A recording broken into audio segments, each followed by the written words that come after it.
Hello and welcome to the Day Ahead. It's Wednesday, September the 24th. I'm Andrew Gagan. Well, the local market is set to turn negative at the opening, with ASX futures off by around 1/3%. Global stocks finished mostly lower overnight.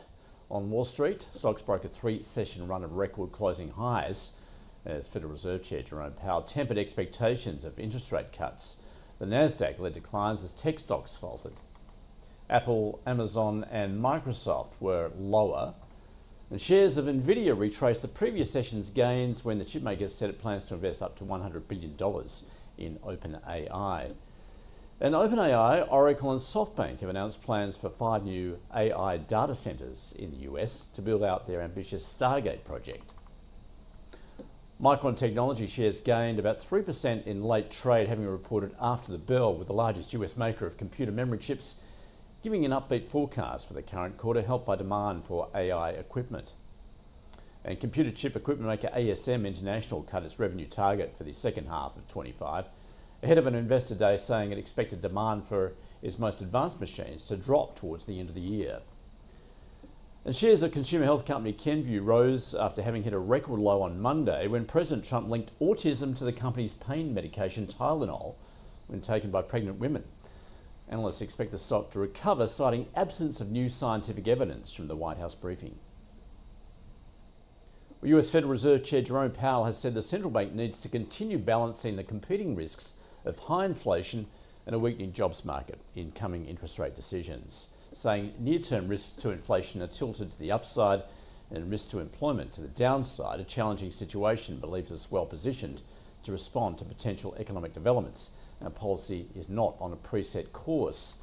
He spoke following comments from Fed Vice Chair for Supervision Michelle Bowman, who has pressed for aggressive cutting, saying it's a lot easier to support the labour market by lowering the federal funds rate than it is to fix it after it's broken.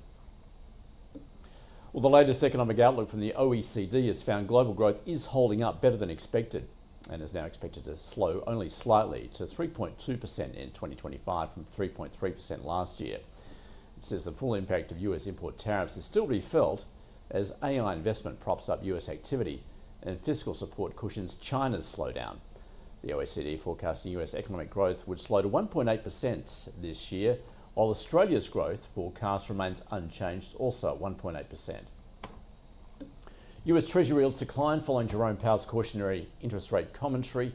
The yield on the 10-year down at 4.11% and the 2-year at around 3.59%. And the US dollar index is little changed. The Aussie dollar currently at 66 US cents. Well, oil prices rose after a deal to resume exports from Iraq's Kurdistan stalled, pacifying some investor concerns that the restart would lead to global oversupply.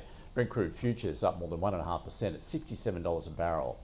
Copper is up marginally. Iron ore off around 0.5% at $106 US a ton. And gold has again pushed to a fresh record high on safe haven flows. Spot gold up 0.5% at $3,763 an ounce. And Bitcoin is trading lower at around $112,000. Locally today, the focus will be on the monthly CPI data, with headline annual inflation currently at 2.8%. And KMD Brands is expected to deliver an earnings report, while Westpac has become the latest bank to cut jobs, with 200 bank tellers to go across its branch network. That is your Day Ahead. See you again tomorrow.